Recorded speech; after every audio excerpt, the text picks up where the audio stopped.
প্রিয় শিক্ষার্থীরা, কেমন আছেন সবাই? আশা করি সবাই সুস্থ আছেন, ভালো আছেন। আপনাদের সামনে দেখতে পাচ্ছেন নতুন আরেকটি ভিডিও।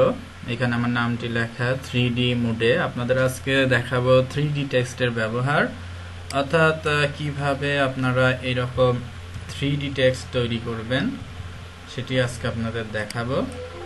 তো চলুন আমরা 3D টেক্সট তৈরি করা শিখি। 3D টেক্সট তৈরি করার জন্য প্রথমেই ফাইল থেকে নিউতে গেলাম, যে এখান থেকে একটি ইন্টারন্যাশনাল পেপার নিলাম, ওকে করলাম।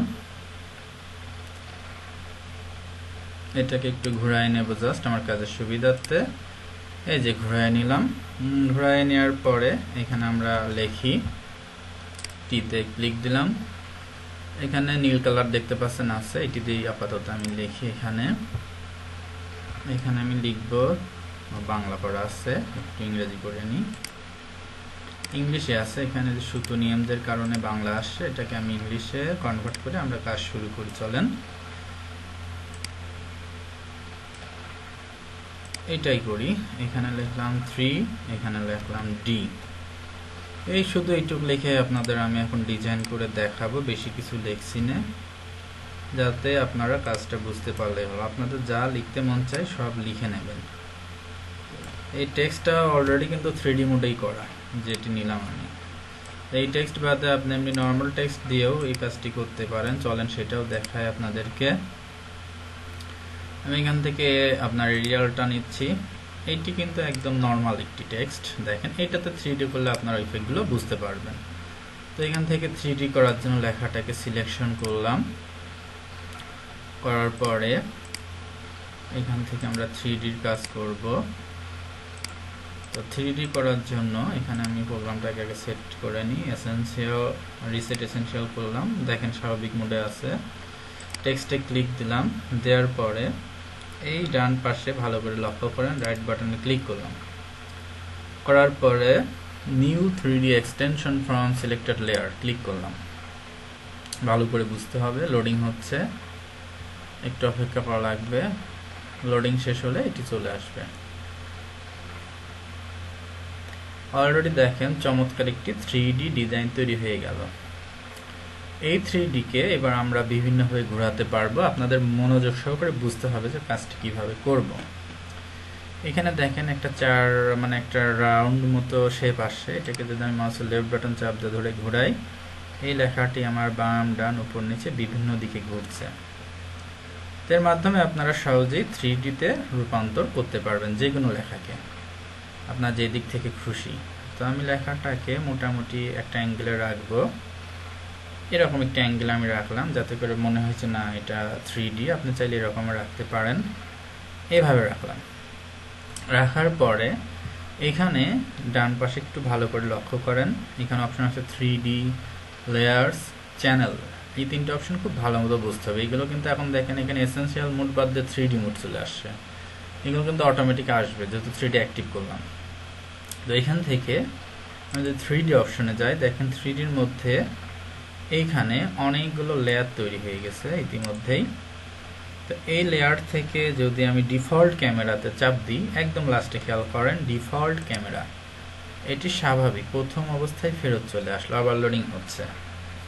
কিন্তু এটাকে যদি আমি এই যে নিচের দিকে এটা দিয়ে ঘুরাই, তাও ঘুরবে, অথবা আপনি চাইলে এখান থেকেও এটাকে ঘুরাই নিতে পারেন। তো আমি এভাবে রাখলাম আবারও। এগুলো একটু ভালো করে বুঝবেন, যাতে বুঝতে পারেন। এই 3D লেখা দেখানোর পরে ক্লাসে দেখাবো আপনাদের 3D পিকচার তৈরি করা, অর্থাৎ সেটি কিভাবে করবেন। এর মধ্যে অনেকগুলো অপশন আছে, এই অপশনগুলো আমরা একটু পরিচিত হব। তার আগে দেখেন এখানে আছে লেয়ার, বেশি একটি লেয়ারের কাজ নেই এখানে। আর তারপর আছে চ্যানেল। এখানে আমাদের 4টি চ্যানেল আছে। এটি কালারিং চ্যানেল, এটি যদি অফ করে দিই দেখেন কি হয়। তারপর আছে রেড চ্যানেল, এই দুটো অফ করে দিলাম, দেখেন কালার চেঞ্জ হচ্ছে। এখানে আছে আর এক চ্যানেল, অর্থাৎ এই চ্যানেলের সাহায্যে আপনারা কালারগুলো পরিবর্তন করতে পারবেন। তো এইভাবে রাখলাম, চ্যানেলে আমি কাজ করব না, লেয়ারে কাজ নেই, চলে যাচ্ছে 3Dতে। এখানে অনেক কাজ আছে, ভালো করে লক্ষ্য করেন। এখানে আছে 3D ফন্ট ইনফ্লেশন ম্যাটেরিয়াল, এটাতে ক্লিক করলাম। ক্লিক দিলে দেখতে পাচ্ছেন এই যে চারদিকে নীল কালারটি সরে যে একটি হালকা কালার পড়ছে, এবং এখানে উপরে ম্যাটেরিয়ালস চলে আসছে। এই যে ডিফিউজ আছে, এখান থেকে চাইলে আপনার উপরে কালারটি পরিবর্তন করতে পারেন, বা এখান থেকে যে কোনো কালার নিতে পারেন। তো আমি আপনাদের একটু সহজভাবে শিখাই। এইখানে একটা ক্লিক দিলাম, যার সাথে সাথে এরকম একটি বক্স আসলো। তার মধ্যে অনেকগুলো ডিজাইন আছে। আমি উপরে, অর্থাৎ এইটির উপরে যে ডিজাইনটি বসাবো সেটি এখান থেকে সিলেক্ট করে দেব। মনে করেন এই লেখার উপরে এখান থেকে আপনার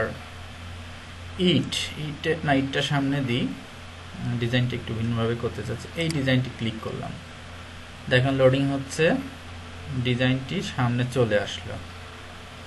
আচ্ছা,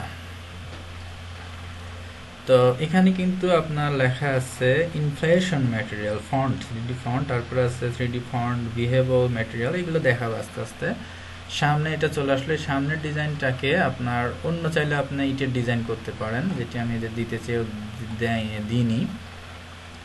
কোথায় গেলে যে ইট, দেখেন আর একটা মজা মনে হচ্ছে কি, যেটা ইটের দেওয়াল কেটে তৈরি করলাম। হ্যাঁ, এটা হয়ে গেল। এখন যাচ্ছি পরের অপশনে। পরের অপশনটাতে যে আপনার ফন্ট বিহেভেবল ম্যাটেরিয়াল, এখানে 1 2 3 4 5টা সাইড আছে, আপনার বাম ডান উপর নিচ, এই জন্য 5টা সাইড এখানে দিয়া আপনি উপরে নিচে বামে ডানে কাজ করতে পারবেন। এখান থেকে চলেন আবার একটু অন্য ডিজাইন দিই। এখানে আমি ইটে ক্লিক দিলাম, মানে ইট না, ইটের মতো ডিজাইন। এটা কোথাও দেখা যাচ্ছে না যে কোথায় গেল, কিন্তু এটা আছে। এটা দেখেন, অফ করলে কি হচ্ছে আর অন করলে কি হচ্ছে, এটি আছে। তো তার আগে আপনাদের একটু শিখাই, আপনাদের এই যে সিলেকশনগুলো আউট করবেন কিভাবে। আপনি যত টিপাটিপি করেন সিলেকশন আউট হবে না। এটিকে আউট করার জন্য লেয়ারে যে ব্যাকগ্রাউন্ডে একটি ক্লিক দেবেন, অটোমেটিক আউট হয়ে যাবে, যে স্বাভাবিক অবস্থায় আছে। আবার কাজ করার জন্য আমি যাচ্ছি 3Dতে। 3Dতে গেলেও কিন্তু অ্যাক্টিভ হচ্ছে না, এরপর একটা ক্লিক করতে হবে, তাহলে দেখেন অ্যাক্টিভ হয়ে গেল। তো এই লেয়ারটা আমি যদি মন চাই অফ করেও রাখতে পারি। পরের লেয়ারটা চলেন দেখি। আমরা একটু লেয়ার চেক করব যে কোন লেয়ারটা কি কাজ করছে। এই লেয়ারটি হচ্ছে আমাদের চারপাশের লেয়ারটি দেখাই যাচ্ছে। তা এটাতে আমরা এখন একটু কাজ করব, এক্সট্রাকশন ম্যাটেরিয়াল। এটাতে যদি আমি একটু দেখাই আপনাদের, এইটা ইফেক্টটা দিয়ে দেখেন কেমন আসে। এই দেখেন উপর দিয়ে চমৎকার একটা ইফেক্ট চলে আসলো, বেশ ভালোই লাগছে। তো আমি এখানে যদি আবার ইটের ইফেক্ট করি, দেখেন কি আসে। মনে হচ্ছে যে না, ইট কেটে এটি তৈরি, বাস। এখানে কিন্তু আমার ডিজাইনের কাজ শেষ। আমি চাইলে এটাকে এভাবেই রেখে দিতে পারি। আপনাদের বোঝানোর সুবিধার একটু কাজ দেখায় আমি ডিজাইনটি শেষ করব। এখানে আরো অনেক ইফেক্ট আছে, আপনি চাইলে কালার দিতে পারেন। এই যে কালার চাপ দিলাম, দেখেন কালার আসছে। এই জায়গায় আবার এই যে থিমটা আছে এটি দিতে পারেন, অর্থাৎ এর মধ্যে যেগুলো আছে সেগুলো দিতে পারেন। বা মার্বেল জাতীয় ইফেক্ট দিতে পারেন, এটি সরে যাচ্ছে, এই ধরনের ইফেক্ট দিতে পারেন। আমি এটা আপনাদের দেখানোর উদ্দেশ্যে যাতে ভালো মতো বুঝতে পারেন। তো আমি এটাকে ইটের থিমই দিয়ে দেব, যাতে করে এটা ভালো লাগে দেখতে ডিজাইনটা। তো এটা বুঝতে পারলেন। তো এরপরে দেখেন আছে আপনার ব্যাকটার কাজকে আমরা একটু দেখি। ব্যাকটার কাজ হচ্ছে ব্যাকে কাজ করা। এটিতে আমরা একটু ইফেক্ট ফেলবো এখন। এটিতে মনে করেন এই ইফেক্টটা দিই, দেখেন ইফেক্টটা কোন সাইডে আসে। ইফেক্টটা কিন্তু অলরেডি পড়ে গেছে, আমরা দেখতে পাচ্ছি না। আসলে দেখবো কিভাবে, চলেন দেখাবেন একটু পরেই। এরপর আছে ব্যাক ইনফ্লেশন ম্যাটেরিয়াল, এটিতেও আমরা কাজ করতে পারি। তো এটার আর কাজ করব না। এবার আমরা একটু এই সিলেকশনটাকে আউট করব, লেয়ারে যে ব্যাকগ্রাউন্ডে ক্লিক করলাম। আমি কিন্তু একটি থিম দিয়েছিলাম একটু আগেই, দেখেন সেটি আমার কোথায় গেল একটু দেখি। অ্যাক্টিভ করলাম, এটাকে একটু ঘোরাবো এখন। এই যে এটার সাথে ঘোরাই, জুমও করা যাবে এটার সাহায্যে। এই সাইড সুইডের কালার চাইলে আপনি চেঞ্জ করতে পারেন। আচ্ছা, আমি এটাকে ঘোরাই, এটাকে উল্টাবো। এই দেখেন সামনে পিছনে, ওটা হচ্ছে পিছনের পার্ট, খেয়াল করেন। এই দেখেন পিছনের পার্ট, এটা সামনের পার্ট, এটা বাম ডান, এটা চারদিক দিয়ে এখন আমি ঘোরাবো বোঝার সুবিধার্থে, যে কোন দিক থেকে এটি দেখতে কেমন লাগে, বুঝছেন? নিচেরটা দেখি আমরা। এই তো মোটামুটি আমাদের চমৎকার ভাবে ইট দিয়ে আমরা ইট কেটে এক প্রকার 3D লেখা তৈরি করে নিলাম।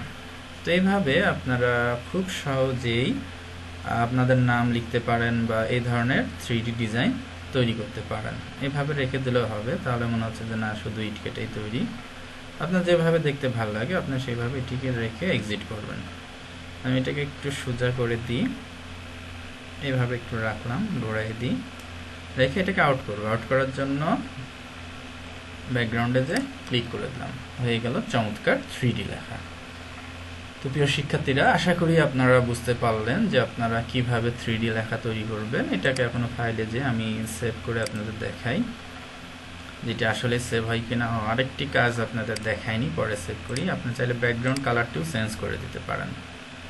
এখানে লক খুলে দিলাম, দিয়ে কন্ট্রোল ব্যাক স্পেস বা অল্টার ব্যাক স্পেস দিয়ে আপনার পছন্দ মতো যে কোনো কালার এখানে আপনি জুড়ে দিতে পারেন। আপনাদের সুবিধার্থে আমি 2টি কালার ফেলে দেখাই। দেখেন, এই একটি কালার, এই একটি কালার, আপনার যেটা ভালো লাগে সেই কালারটি এখানে দিয়ে নেবেন, দিয়ে এটিকে সেভ করবেন। তো এটিকে এখন আমি সেভ করে দিলাম জেপিজি মোডে। এটির নাম দিয়ে দিলাম 3D। ওকে, তো দেখেন চমৎকারভাবে এটি তৈরি করে ফেললাম। আপনি চাইলে এখনো চেঞ্জ করতে পারেন।